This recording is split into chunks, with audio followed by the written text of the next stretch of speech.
Bakit po marami mga karanasan ng mga tao na religious experience pero walang spiritual experience na kasama?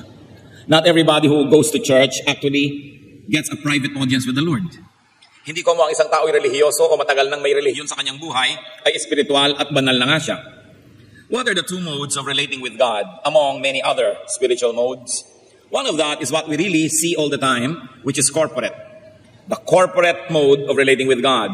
It is through the church or the assembly, through the congregation, through the fellowship. Meron po tayong pakikitungo sa Diyos na ginagawa natin bilang isang grupo, isang assembly, isang pangkat, isang iglesia. At ito po ay kilala at nakilalang lalo na ng mga naunang Kristiyano sa atin. Matapos ang Panginoon ay bumalik sa langit at naiwan ng mga mananampalataya na nangangapa kung anong kanilang gagawin, sila ay laging nagsama-sama. Acts chapter 2 verses 42 to 47. They devoted themselves to the apostles' teaching and to the fellowship, to the breaking of bread and to prayer. Everyone was filled with awe, and many wonders and miraculous signs were done by the apostles. All the believers were together and had everything in common. Selling their possessions and goods, they gave to everyone as he had need. Every day they continued to meet together in the temple courts. They broke bread in their homes and ate together with glad and sincere hearts, praising God and enjoying the favor of all the people. And the Lord added to their number daily those who were being saved. Ito po ang report sa buhay ng mga unang Kristiyano. Dapat po nating tandaan na bago naging uso ang Kristyanismo, ang relihiyon sa Israel ay yung tinatawag nating Judaism. At ang Judaism ay meron po yan na isang main component na corporate worship. Ang mga tao ay nakikita-kita sa templo, sabay-sabay nilang ginagawa ang mga dapat nilang gawin, ang kanilang mga ritual, kung ano-ano pa. At nasanay doon ang mga Israelita, kaya nung naging Kristiyano sila, ipinagpatuloy nila yon, subalit ngayon mas personal. Sapagkat hindi sila ang official religion at that time. In fact, they were considered a cult at that time. So they were meeting in people's homes. Pero patuloy yung kanilang corporate experience. That they would worship together, pray together. In fact, there was group learning. There was group meals even. There was a lot of group prayer. And the Lord would descend upon them and miraculous things would happen in the whole presence of everybody. There was communal life. In other words, communal religion of Judaism was brought in a more personal but nevertheless still a communal way by the new Christians. Natural, ito po ang reaction nila sa event because naging outsider sila. From just practitioners of the old religion, nagkaroon sila ng bagong experience, nagkaroon sila ng matatawag yung born-again experience, nagkaroon sila ng bagong experience sa Diyos, pananaw, kaya sila ay itinuring ng mga taga-dating relihiyon na outsiders. Maituturing pa sila siguro mga rebelde, mga gumagawa ng iba na namang uri ng relihiyon. Kaya ang kanilang ginawa ay nagsama-sama because they found comfort in each other's presence. Because there was a lot of threat and persecution, alienation from their old friends, from people who remained in their old religion. So there was separation. They gave strength to each other and they drew strength from each other. And miracles were done in the assembly. These miracles were the result of their unity, and at the same time, these miracles encouraged further unity. So ang una pong nakilala nila na uri ng pananalig na ganito ay yung maraming kasama. Kaya sabi sa Hebrews 10:25, let us not give up meeting together, as some are in the habit of doing, but let us encourage one another. So the fellowship was meant to accomplish, among other things, encouragement for one another. Pero meron pa pong isang uri ng paglagong espiritual, at yun ang nais nating bigyan ng pansin ngayon. That aside from the corporate experience and the corporate activities, it is important for us to get personal with Jesus and to have a personal religion, a personal practice and development of spirituality. It is something that is between you and the Lord alone.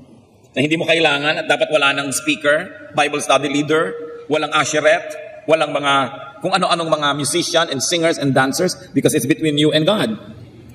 It is, and it must be prioritized alongside with corporate religious experience. And the Lord Jesus taught and modeled a very personal relationship with God.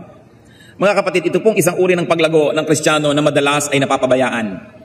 Halatang halata pag napapabayaan natin yung corporate or group experience. Absent ka sa church, alam. May mga churches, nasa bulletin board yung pangalan mo, pag absent ka, tatawagan ka na agad, pupuntahan ka na, ba't ka absent? Alam na alam, kitang-kita. So pag nagpabaya ka dun sa yung corporate aspect of your faith, halata. Pero meron pong pagpapabaya na hindi laging nahalata, yun ay ang personal practice of your faith. A very personal one. Kasi walang mag-check sa'yo eh. Kayo lang ng Diyos ang nag-uusap. Pero napakahalaga po nito. In fact, the Lord Jesus Christ taught about personal prayer. Very importantly, the Lord modeled it. Matthew 14, 22 to 23, among other verses that talk about the same thing. Immediately, Jesus made the disciples get into the boat and go on ahead of him to the other side while he dismissed the crowd. After he had dismissed them, he went up on a mountainside by himself to pray. When evening came, he was there alone. Ang Panginoon po ay maraming public activities, pero ang dami din niyang private and personal activities, especially personal prayer. The Lord also modeled personal worship. Mark 14, 35 to 36. Going a little farther, he fell to the ground and prayed, Abba, Father. And he said, so on and so forth. That by himself, the Lord would worship without the group, without the choir, without everybody else. And therefore, the Lord had personal fellowship with the Father. Napaka-personal. And there was also, obviously, personal study of and reflection on the Word. As we can glean in Luke 2, 46 to 47, nung ang batang Jesus, 12 years old, talked with the scholars at the temple. After 3 days, they, meaning Mary and Joseph, found him in the temple courts, sitting among the teachers, listening to them and asking them questions. Everyone who heard him was amazed at his understanding and his answers. If the body of scholars was to symbolize the Word of God, the known and written Word of God, he was there alone studying such words through these men. Meron siyang pag-aaral na mag-isa, at marahil hindi lang yon, nagbabasa rin siya ng mga scripture mag-isa.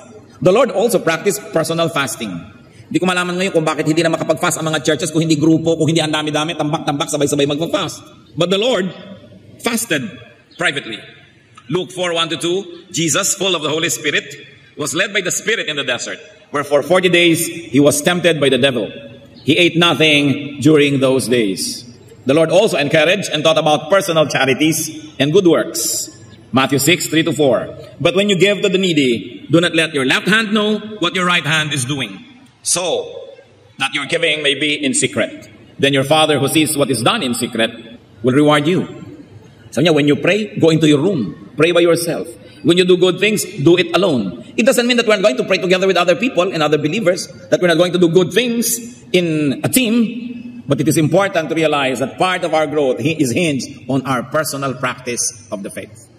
Therefore, the Lord had a very personal religion and spirituality.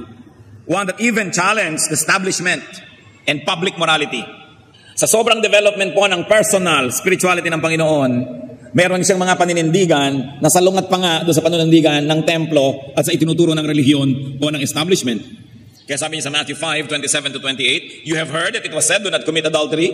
Yun ay tinuturo ng temple. But I tell you that anyone who looks at a woman lustfully has already committed adultery with her in his heart. So it was a very personal spirituality that one can actually commit rape and adultery alone. Because when it happens inside your heart, it's very private and personal. It has already happened and done damage to your spirit. Very personal. Matthew 5, 38 to 39. You have heard that it was said, eye for eye and tooth for tooth. But I tell you, do not resist an evil person. If someone strikes you on the right cheek, turn to him the other also. The official stand of the temple was, eye for eye, tooth for tooth. Pero sabi niya, hindi yon. Dapat ganito. Tinanggalan ka na ng balabal, gusto mo ibigay mo pa yung kamiseta mo. Kung gusto mong tunay na maging makadiyos. In Matthew 5, 43 to 44, you have heard that it was said, love your neighbor and hate your enemy. But I tell you, love your enemies and pray for those who persecute you. Because of his spiritual practice and because of his very personal spirituality, he was able to transcend and go beyond the religious modes and the religious standards of the day. Kung lagi lang po tayong kasama ng kongregasyon, lagi lang tayong kasama ng grupo, kung merong moral standard yung grupo na yon, maaaring yun na maging stand natin at maaaring hindi na tayo makalampas pa doon. But because the Lord practiced very private spirituality, he was able to transcend that which only the group could reach as a group. Nalampasan niya pa. Sabi niya dati, sinasabing bawal makipagmangalon niya, pero tingnan mo pa lang nang may paghahangad, nangalon niya ka na sa loob ng iyong puso. It was very personal. Therefore, the Lord was able to practice personal morality. If we're going to base our morality only on what the crowd, what the throngs, or what the mob requires, it is possible that you will not go deeper. Hanggang doon lang yung hinihingi ng mga tao. Sa atin pong case, and basing it on the model and teachings of the Lord, how can we get personal with Jesus, with God? Kasabay at lampas sa ating corporate religiosity and spirituality, how can we be personal? Certainly we should develop, strengthen, pursue, and maintain personal prayer life, tulad ng Panginoon. Umaattend po siguro kayo ng prayer meetings. Siguro pag sa ating program, yuko po tayo at manalangin, nakikiyuko tayo at nananalangin dahil yan ang ginagawa ng lahat. Pero nananalangin pa ba kayo kung mag-isa na lang? Kumusta? Sabi ng Panginoon sa Matthew 6:6, when you pray, go into your room, close the door, and pray to your Father who is unseen. Then your Father who sees what is done in secret will reward you. Napakasarap naman kung ikay magulang, bigla mong binuksan ang kwarto ng iyong anak at nabisto mo na ang ginagawa ng iyong anak in secret ay nananalangin. Pero kung biglang pinatay ang computer, biglang inilipat ang isang buton dahil meron palang pinupuntahan siyang hindi dapat puntahan dyan sa internet, yun ang ginagawa in secret. Ang ginagawa pala pag nakasara ang kwarto, nanonood ng kung ano-anong video hindi dapat panoorin, nagbabasa ng hindi dapat basahin, yun pala ang ginagawa in secret. Pero ang sabi ng Panginoon, when you want to pray, go into your room and pray in secret. Of course, this is a reaction to the exaggerated attention that the Israelites have given to public exercise of spirituality. That now they were doing it for the sake of what the public will see, no longer for the sake of what the Lord would see. Naging pakitang tao ang relihiyon. This is a reaction. Sabi Lord, you want to really earn points in heaven? You truly want to please God? Pray in private when no person can praise you, and you will not earn social points by being tagged as a religious person. That is a pure kind of prayer. So are we closing the door behind us and praying to our Father in secret? How is our personal prayer life? Gaano karami sa atin ang nakakahigit ng 20 minutos ng prayer sa isang araw kasama na ang panalangin sa pagkain? Remember the emphasis of the Lord, personal prayer. That's important if you will grow spiritually. And we must have personal worship. Pwede bang biglang binuksan mo naman ang pinto at nakita mo naman ang member ng iyong pamilya nagwo-worship kay Lord? Maybe singing to the Lord, maybe kneeling, maybe dancing to the Lord, praising God privately. See, Job had an example, chapter 1, verse 20. At this, Job got up and tore his robe and shaved his head. Then he fell to the ground in worship. Definitely he was alone because even his wife was torturing him. Pero nananalangin siya, nag-worship siyang mag-isa. Tayo po ba nakakaranas at sumasamba sa Panginoon mag-isa? Kung meron kayong mahal sa buhay, di ba gusto nyo paminsan-minsan mag-isa kayo? Mag-dinner tayo lang dalawa. Magbakasyon tayo lang dalawa. Ayaw mo nang ang dami-dami kung sino-sinong nandyan, wala na kayong panahon para mapag-isa. Ganon din ang Panginoon, gusto niyang mapag-isa tayo, kasama niya. Hindi laging may tao, kasi pag may tao, himbas mag-worship ka, may kausap ka pa, nagkukwentuhan pa kayo. Meron pang oras ng worship, nagpapakitaan ng singsing. Nagpapakitaan ng kung ano-ano, nagkukwentuhan, naaagawang atensyon. We must have personal worship. And of course also, we must develop a very personal fellowship with God. Pakikipagniig. We need to be alone with God. Sabi nga sa Bible, itong mga taong ito had a very personal relationship with the Lord. Noah walked with God. Abraham was called God's friend. Moses spoke to God face to face. And David was called a man after God's own heart. In spite of his public and widely publicized sins, David is called a man after God's own heart because of his private relationship, a very personal relationship with Jesus.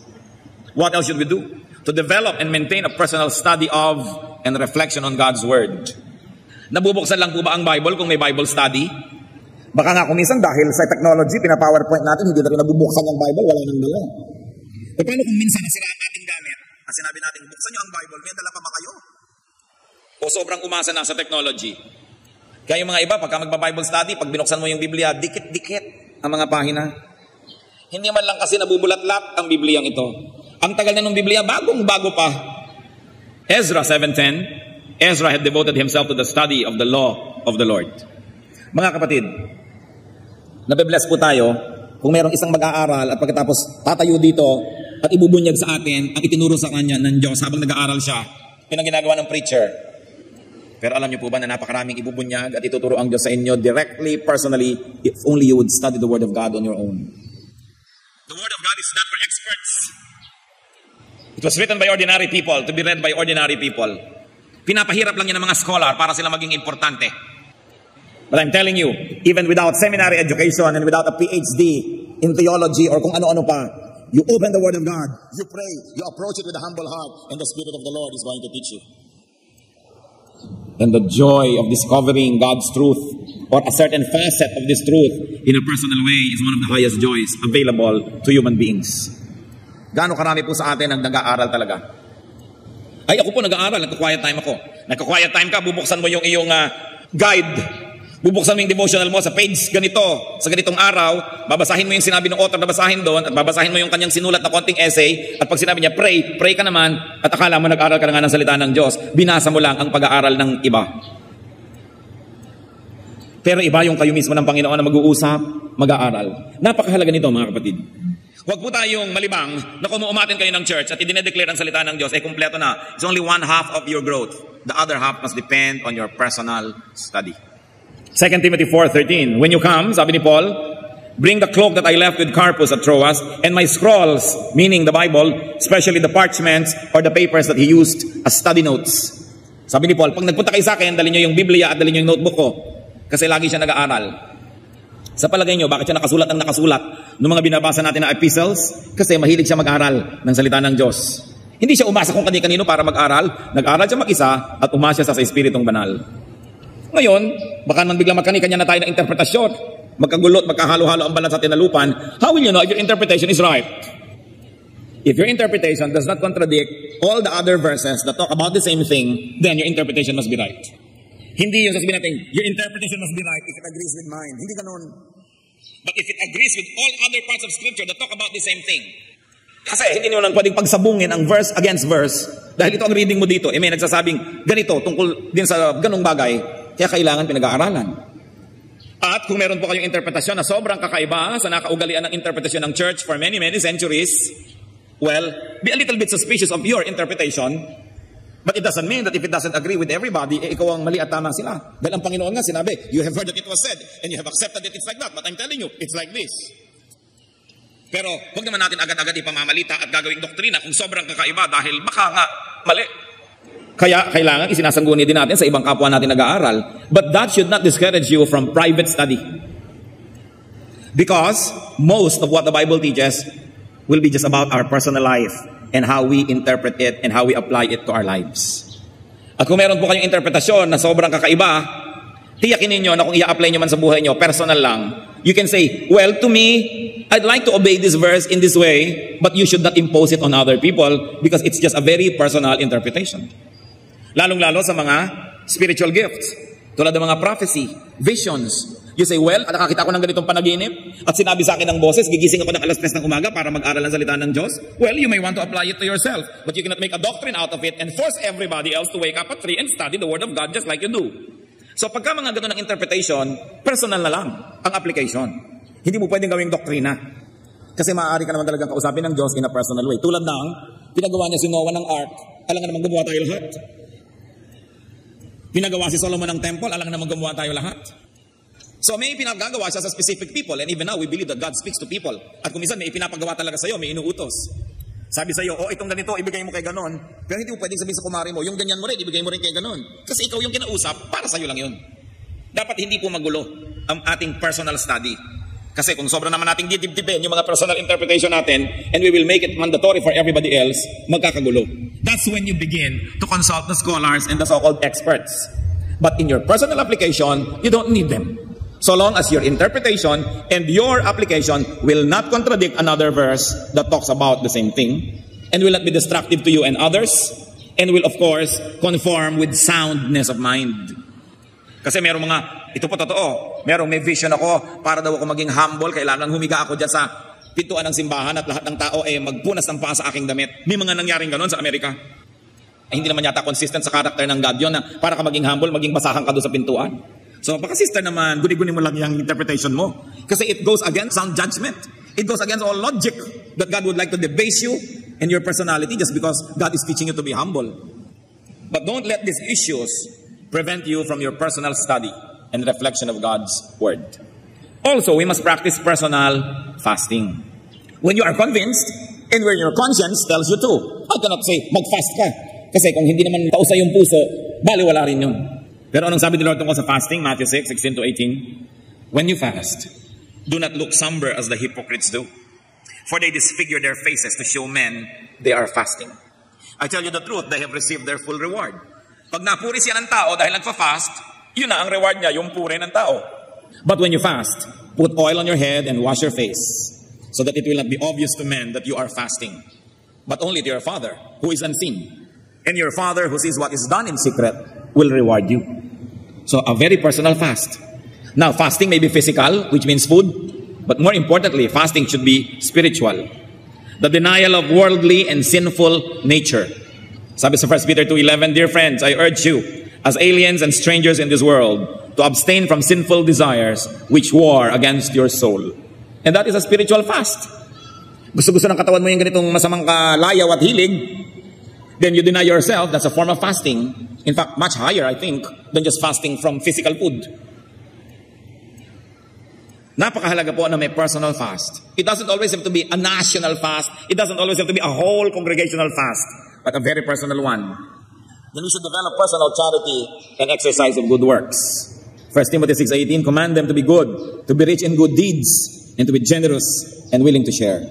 When people share, when they do good things to the weak, to the needy, to the destitute, to the poor, there is a miracle that happens in their hearts. That their spirituality gets to be more sensitive, it gets developed, and you evolve spiritually. It is a result of obedience to the Lord in doing good works. We've got to develop and practice personal religion, personal spirituality. James 1:27 is very explicit. Religion that God our Father accepts as pure and faultless is this: to look after orphans and widows in their distress and to keep oneself from being polluted by the world. Pag meron po tayong taong nasabing, yan relihiyoso, ang tanong, meron ba siyang charities? Siyempre, the orphans and widows here are representatives of a certain class of people. People who are disempowered, people who are marginalized, people who are weak and cannot defend themselves. So any person who says, I'm spiritual, I'm Christian, tanong, meron ka bang ginagawang kabutihan para sa mga kapuspalad? At kung sasabihin, ako nga kapuspalad, ako dapat gawa ng mabuti. Surely you will be able to find someone who is weaker and poorer than you are. There will always be the richer and the poorer person, the stronger and the weaker one, no matter what your station in life is. So do you have charities? Kasi ito daw pala yung pure religion. Hindi yung fasting, hindi yung pagsali sa mga grand religious activities, kundi yung personal and quiet work for the needy, for the weak, for the destitute. And to keep oneself, personal, from being polluted by the world. Yung naninindigan ka na hindi ka marumihan ng sanlibutan, maging malinis ang iyong espiritu lagi na, personally, that is religion that is undefiled before God. And if we did all that, we will be able to develop personal morality. Yung very personal, sometimes it is even against what the group considers acceptable and beyond what the group says to be right. So Genesis 39:6-10, we witness Joseph, a very young man, a very healthy, athletic, handsome young man, being seduced by what must have been a very beautiful woman. Now Joseph was well built and handsome. And after a while, his master's wife took notice of Joseph and said, come to bed with me. Joseph was the master slave in the house of this Egyptian officer. And you know, Egyptian women, especially if they were wives of officers, they were always perfumed and manicured and pedicured and coiffed and beautified. Malayong-malayo pa lang, amoy lotus na sa dami ng pabango. But he refused. With me in charge, he told her, my master does not concern himself with anything in the house. Everything he owns, he has entrusted to my care. How then could I do such a wicked thing and sin against who? God. And though she spoke to Joseph day after day, he refused to go to bed with her or even be with her. Yan ang personal morality. How many of us will still be very highly moral if we were alone?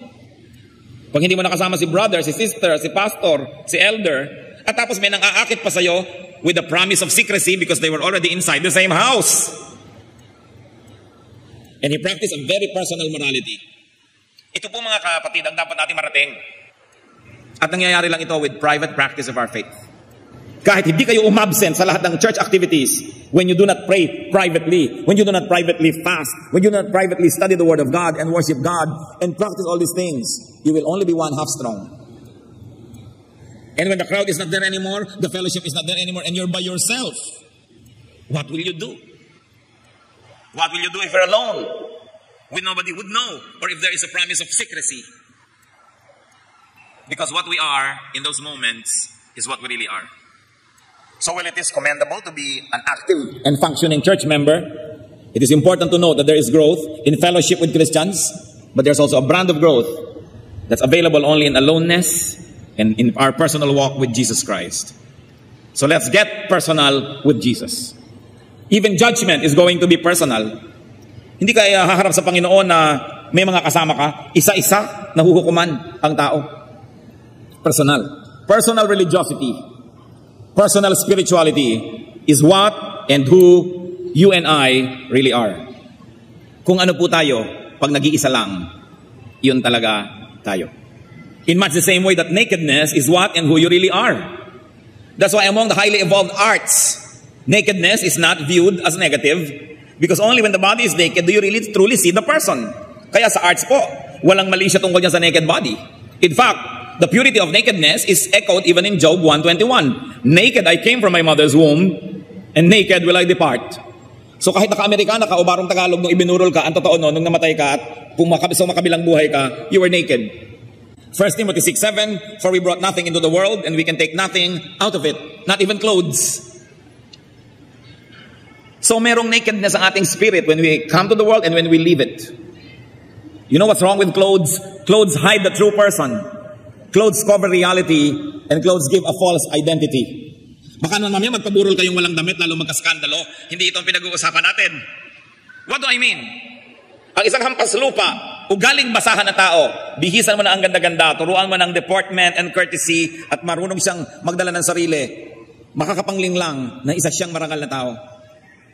At isang kerangal-rangal na tao na hindi maka-afford ng magandang damit, gugagulan itong mga damit na pagkakamala nating walang kwentang tao dahil yun ang suit niya. Kaya yung nakedness that shows the true person is important. Magtataka ang marami, bakit si David nagsayaw siya before the Ark of the Covenant, before the Lord? Hinubad niya ang kanyang mga robes. At ang natira lang yung underwear niya na linen. Kaya na-scandalize ang wife niya. So niya, baduy mo, nagsayaw-sayaw ka doon, naka-briefs. Sapagkat ugali po nung araw ng mga slaves, when they dance before their masters, naka-undergarment lang sila. Dahil sinasabi nila, slave ako, wala akong karangalan, hubad ako. At yun ang ginawa ni David. Baka mapagkamalan at malito ang mga tao kung sino ang hari dahil nakabihis hari siya nung sumasayaw sa Diyos para walang kalituhan na Diyos lang ang hari. Tinanggal niya yung kanyang damit na panghari at nagsuot siya ng pang-slave lamang. Kaya natuwa ang Diyos sa kanyang sayaw. Yung mga malisyoso, ibang makikita nila doon. Pero huwag niyong kakalimutan, nung nilibak-libak nitong si Michal na asawa niya, yung sayaw ni David, the following verse said, and Michal remained barren, childless, all her life.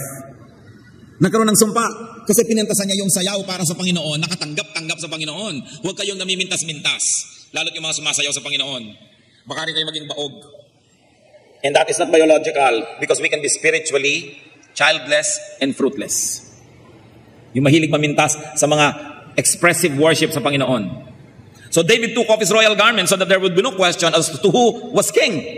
That it was the God in heaven for whom he was dancing.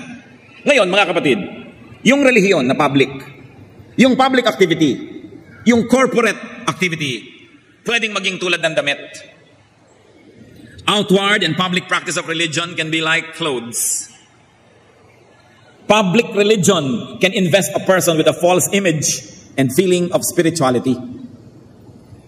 Saka a-attend natin ng church, pero wala palang personal na relasyon, walang personal growth. Baka tayo ay malinlang na relihiyoso na nga tayo, na okay na nga tayo because we don't miss church once a week.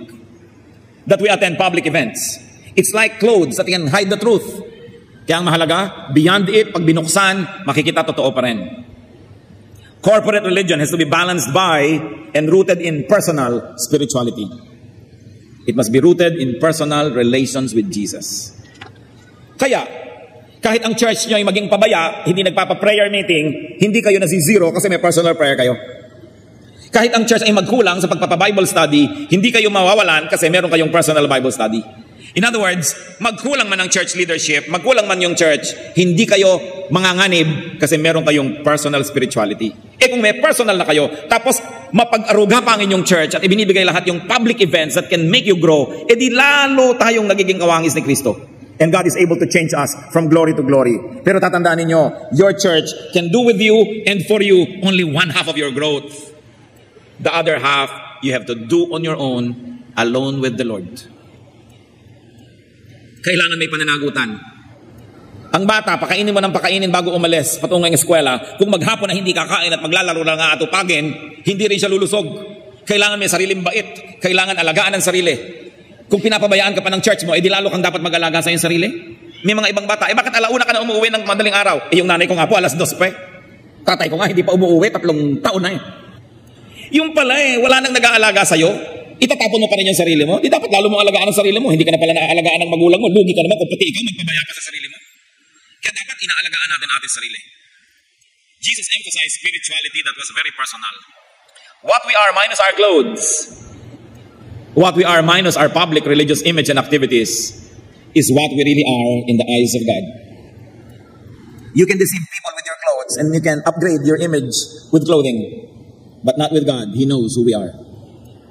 You can impress people with religion. You can have a public office. You can sing in the choir. You can even preach. But in your private life is what you are before God. And that is what really matters. Do not rely on and do not be disgraced by public religion, although it has its own importance, but it is not everything. This was the Lord's sharp rebuke to the religious leaders of His time, to the religious people. At ito rin po ang rebuke ng Jose Rizal sa Christianity practiced in this country during his time. It was all public. There was nothing personal. Ang mga Pilipino noong panahon ni Jose Rizal, nagsisimbang lahat. Nandun lahat sa mga activities ng simbahan.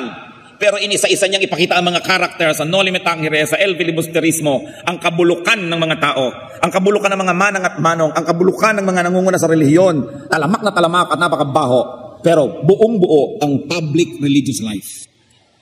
Yan ang ibinunyag ni Jose Rizal, cancer ng lipunan na tinanggalan niya ng takip at tabing. Ipinakita niya ang kawalang kabuluhan ng relihiyon sa Pilipinas, ang kapabayaan at ang kabiguan ng simbahan to create character. Na yung pinakamadadasalin, sila ang pinakamapang-api sa kanilang mga katulong, sa kanilang mga nasasakupan, dinadaya pati ang kanilang mga utusan sa bahay, na ang mga pinakamalaking mag-ambag sa simbahan, pinakamaraming mga bisyo, at yung mismong nangunguna sa relihiyon, ang pinakamaraming kasalanan. Ibinunyag ni Jose Rizal, kaya naman ang simbahan ang nanguna na ipabaril siya. Yan din ang ibinunyag ng Panginoon, kaya siya ipinapako. Pareho sila ng inabot na kapalaran. Matthew 23 verse 5, sabi ng Panginoon tungkol sa templo, sa relihiyon, sa religious climate of His time, everything they do is done for men to see. Panglabas, pakitang tao. Mark 12:38-40, as He taught, Jesus said, watch out for the teachers of the law. They like to walk around in flowing robes and be greeted in the marketplaces and have the most important seats in the synagogues and in the places of honor at banquets. They devour widows' houses and for a show make lengthy prayers. Such men will be punished most severely. Nakita niyo po ang salita ng Panginoon, pinakamasasakit, mahahapdi, laban sa mga relihiyoso. Sabi, higit na maparurusahan ng mga ito kaysa doon sa mga common criminals. Religious leaders na pinagsasamantalahan ng mga balo, mapagpanggap at mapagkunwari sa kanilang mga mahahabang mga dasal. Subalit ang loob ay bulok. Matthew 23:27, woe to you, teachers of the law and Pharisees, you hypocrites. You are like whitewashed tombs, which look beautiful on the outside, but on the inside are full of dead men's bones and everything unclean. Religious leaders are to be judged more severely. James 3:1, not many of us should presume to be teachers, my brothers, because you know that we who teach will be judged more strictly. So napakahalaga ang maging totoo. At pag sobra po tayong nahumaling sa public practice of our faith, we may be deluded into thinking that we have arrived, that we're all right. But it is really our personal spirituality that matters. So function in the context of Christian fellowship and family, but keep and prioritize your personal and intimate relations with Jesus. Have, exercise, and develop personal religion and spirituality. Gawin po natin, mga kapatid, na personal ito. Kung may naririnig tayo, ang itatanong natin, paano ko i-apply sa personal life ko? Napakadali sa atin na laging makinig ng salita ng Diyos, pero magbingi-bingihan naman at hindi ito sundin. Napakadali sa mga Kristiyano na hindi niya check ang kanyang pride, yung yabang, yung rebelliousness, and the lying spirit. Napakaraming mga Kristiyanong mga sinungaling, mga mandaraya, sa kapwa pa naman kapatid. Mag-iingat po kayo. Maraming nakikiattend ng church, naghahanap lang ng mapaprospect para utangan o bentahan ng kung ano-ano. Kung minsan nagtatagumpay sila, nakakarating sa matataas na offices in the church. Nagiging leader ng ganito, leader ng ganon. Kaya sinasabi natin, mga members, kung ang mga teacher nyo, mga leader, ay inuutang-utangan kayo, dinadaan-daanan kayo sa iyak-iyak at kung ano-ano, at magtitiwala kayo, suriin nyo muna, ipagtanong nyo muna. Kasi kadalasan yung mahilig mang ganyan, may record talaga yan, maraming nakakalam. But of course naman, church leadership tries to be decent and not destroy people's reputation. Pero magtatanong-tanong kayo dahil hindi tinotolerate ng church yan. Yung minsan, yung mga iba, nagkakaroon sila ng matataas na posisyon dahil talagang sinadya nila yun, nagpakasakit ng mga 2-3 taon, nagpapadama lang pala, at kung meron na ng ating pagtitiwala, ay saka sumasalakay. So dapat tayong maingat. Ganyan ang sinabi ng Panginoon, you devour widows' houses. You don't only devour the widows' houses, but many religious leaders devour the widows. Sometimes, even religious leaders devour the youth. Pinagsasamantalahan ng mga young people. Kunwari ay magre-retreat, magka-camp, kunwari ay may overnight fellowship. Yun pala, sinasalakay at pinagsasamantalahan ng innocence ng mga kabataan. Susuriin nyo lalong-lalo ang mga youth leaders na ipagtitiwalaan nyo ng inyong mga anak na mga inosente. Sapagkat, ang sabi sa Bible, there are wolves dressed as lambs who are mingling with the people of God. May mga youth leader na sila ang sex molesters. Pinagtitiwalaan ninyo, yun pala sila ang sumisira sa inyong mga anak. Kaya dapat tayong masuri, madalanginin, sapagkat maraming mga huwad maging sa loob ng iglesia. Alam lahat yan ng Diyos. Pero tayo kasi mga tao, ang ganda-ganda naman, laging naka-close neck siya, may dalang malaking King James Bible, magtitiwala ka na agad. Kasi nasabi natin, it's not only what you see in public. That's why we should pray for discernment, that we should be able to feel in our heart what kind of heart the other person has. Huwag kayong magpapadala sa nakikita nyo lamang. Si Balagtas mismo, sinabi, pag ang isinalubong sa inyong pagdating ay maamong mukha't may pakitang giliw, ihanda na raw ang inyong gagamitin sapagkat niya kaaway na lihim. Pag masyadong magiliw, masyadong sister, brother, bago kayo magtiwala, suriin muna. And there are people who have complete control over their lacrimal glands. They can cry on cue. At kung naawa na kayo, natangay na ang inyong hikaw at pulseras, sapagkat marami nandadaya sa pangalan ng Diyos. Nagsasamantala sa pangalan ng relihiyon. It is important to develop personal relations with God and personal spirituality. Out of that, you can make your personal moral stands that can govern your life. Romans 14:22. So whatever you believe about these things, keep between yourself and God. How far more can you be personal? Sabi, keep it between yourself and God. And apply it as you would and as you are accountable to God. Blessed is the man who does not condemn himself by what he approves. And of course, you're talking about conscience. Sundin ang konsyensya. Yung konsyensya na nakababad sa salita ng Diyos. Yung konsyensyang nakaayon sa kalooban ng Diyos. Kumusta po ang ating personal prayer? Personal devotions. Personal Bible study. Personal works of charity and goodness to people. Kumusta ang ating personal worship? Ang ating personal life. This is where we are bare. Kaya po yung oblation sa UP nakahubad. Siyempre, noong mga 1930s, pinagtalunan pa kung lalagyan ng konting takip na dahon o hindi. Nanaig ang mga conservative, nilagyan ng konting dahon. Pero ang original concept nun wala. Because the oblation of UP is naked, looking up to heaven, saying, God, I am naked, clothe me with knowledge. We are all naked before God. We cannot hide anything.